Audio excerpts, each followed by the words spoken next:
Upon my arrival to Manchester, England, I came with the mindset of leaving behind my American values, with the hopes of fully embracing a British culture and lifestyle. I knew it would be difficult to adjust and accept another culture, being that it was my first time traveling to a new country, leaving me with troubled discomfort.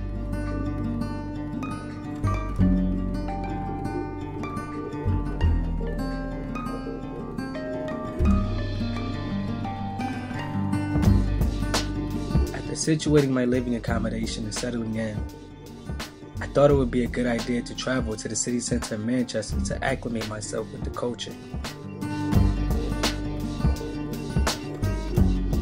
As I began to look around, I realized I was surrounded by many different ethnicities of people.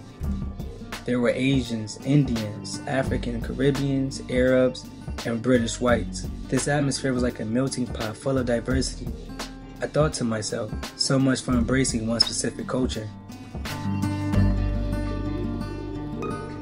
My nervousness and anxiety of having to shed my American beliefs and values and accepting a foreign country were quickly mitigated. I thought to myself saying, I'm not the only foreigner here. In fact, I may be one of the many. After leaving the city center, I chose to ride on a bus down Winslow Road. I looked out the window and noticed a sign that read Curry Mile. What the name Curry Mile implied was quickly answered as the bus continued down the road. Everything seemed to be written in Indian or Arabic. I couldn't quite decipher the words. What was even more eccentric were the crowded streets, flowing with what I assumed were students. This seemed to be the nucleus of the melting pot of Manchester. There were many different ethnicities eating in different Indian restaurants. Everyone seemed to be one big multicultural family.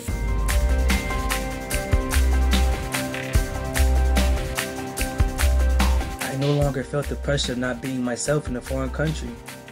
In fact, the diversity and multicultural atmosphere froze me with a sudden easiness. It made me feel more comfortable as far as acceptance goes.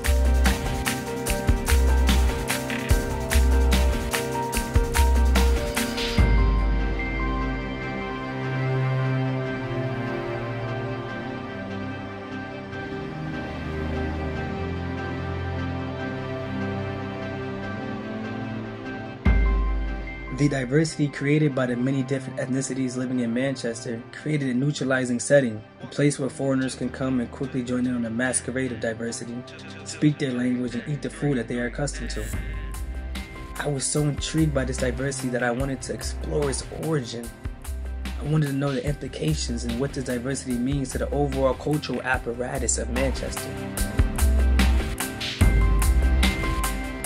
I thought it was best if I go out and talk to some of the residents of Manchester to try and learn more about this diversity. I knew that you came to Manchester as a young adult. What made you come to Manchester? Manchester at the time was quite a vibrant city. The music scene was very big. You had bands like The Smiths and New Order. Would you say that the city sort of changed since you've been here? Oh yeah, massively. I mean, I suppose the big upheaval was the IRA bomb. Was it 96? Which meant the whole of the city's been changed in terms of its outlook and its architecture. And I think that was a massive turning point. So how would you describe Manchester to someone who never been here? Manchester, you know, it's sprawling. Although having said that, the centre is very compact, so it is easy to navigate. I would say it's welcoming. It's increasingly diverse. It's more diverse than it was when I got here. And I think, like many towns and cities, we've seen new populations come in, See a lot more Chinese people now. Obviously, Eastern European arrivals. Lots of shops opening up, Polish shops. So what is your opinion on the diversity of Manchester? You think it? I think Manchester is very diverse, possibly outside Birmingham and London. And I think, the university reflects that as well. The fact we've got 2 universities means there's a huge mix of, cultures and people. The fact you've got something like the Curry Mile in Rusholme. I know there's,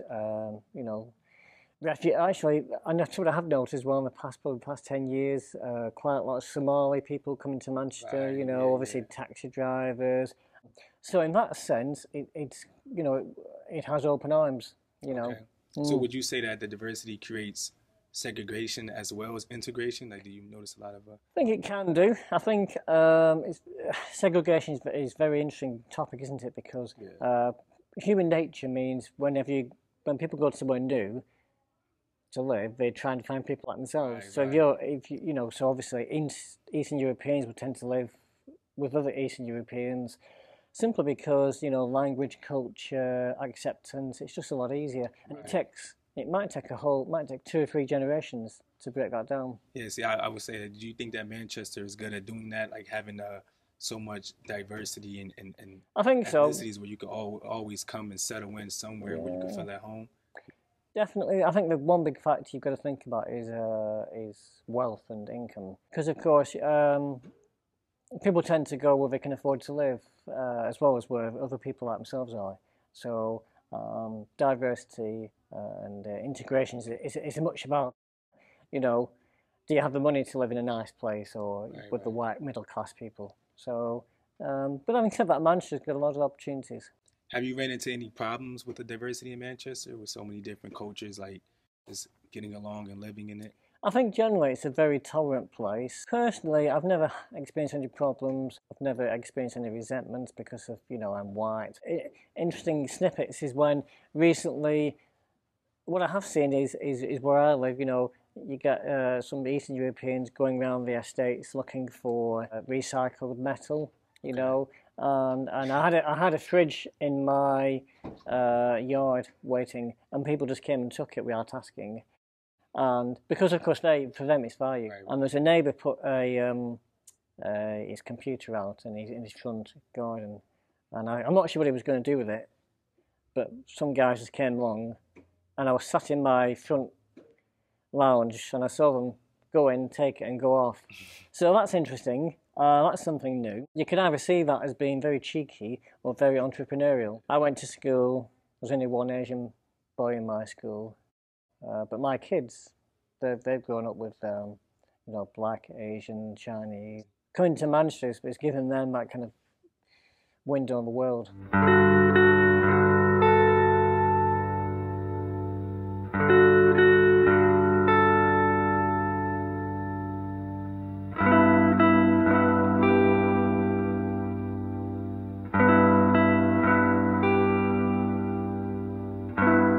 The minority ethnic group in Manchester accounts for 28% of the overall population. With this reality in mind, I wanted to hear from a minority representative of Manchester to help get a better overall perspective of the cultural atmosphere.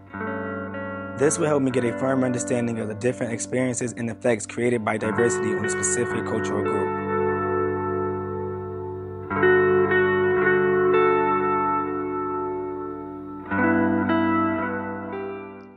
What was your first thoughts on your arrival to Manchester? What was your first thoughts on Manchester when you first came?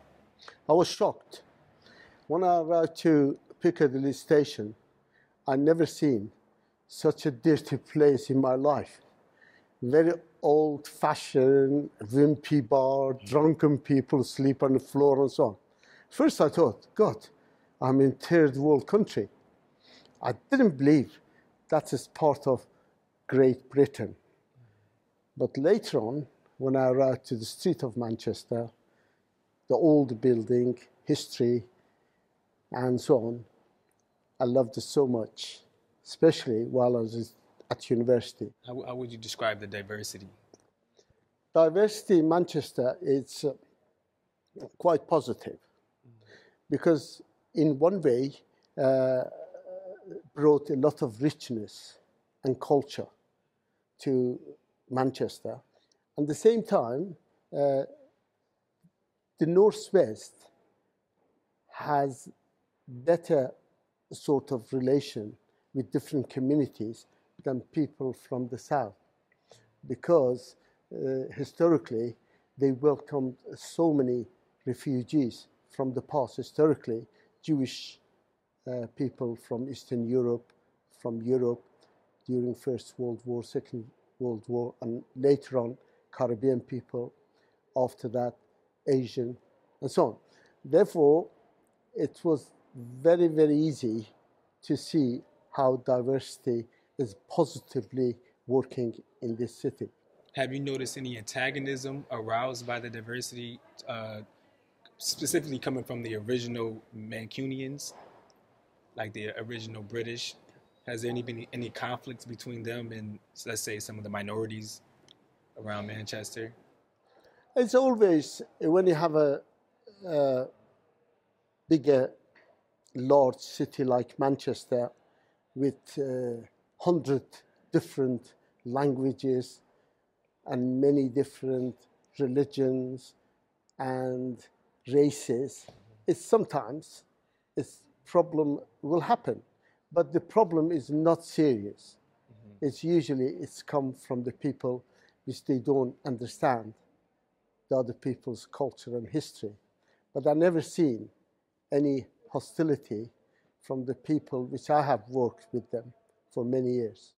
So would you say that this diversity creates more opportunities from different people, for different people? Diversity generally depends how you look at it. Some people, they look diversity as separation, but I look at diversity as a richness. However, this absence of identity is not always a good thing and can create tension and division amongst the people. The Marseille riots, which took place in 1991 in the inner city district of Marseille involving the Asian and Caribbeans, is a prime example of this racial tension. Segregation is another likely phenomenon resulting from a high degree of diversity. Studies show that people are more prone to live amongst people they are familiar with than people who are not. This idea is prevalent within the city of Manchester regarding the geographical living distribution of the different ethnicities. These two implications continue to be an ongoing issue but still maintain the possibility of transcending. As this generation and the next continue to undergo this mass influx of diversity, the risk of racial tension and segregation will be less likely. Once this pervasive diversity becomes a cultural norm, everyone will react to it more willingly.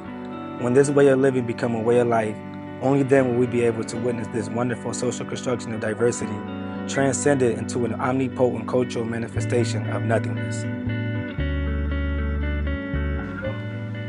I love Manchester. In Greek. In Greek. Yeah.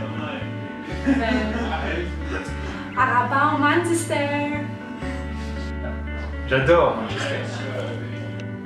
Ich liebe Manchester. Ik hou van Manchester. I love Manchester. No. You love Manchester. Quiero Manchester.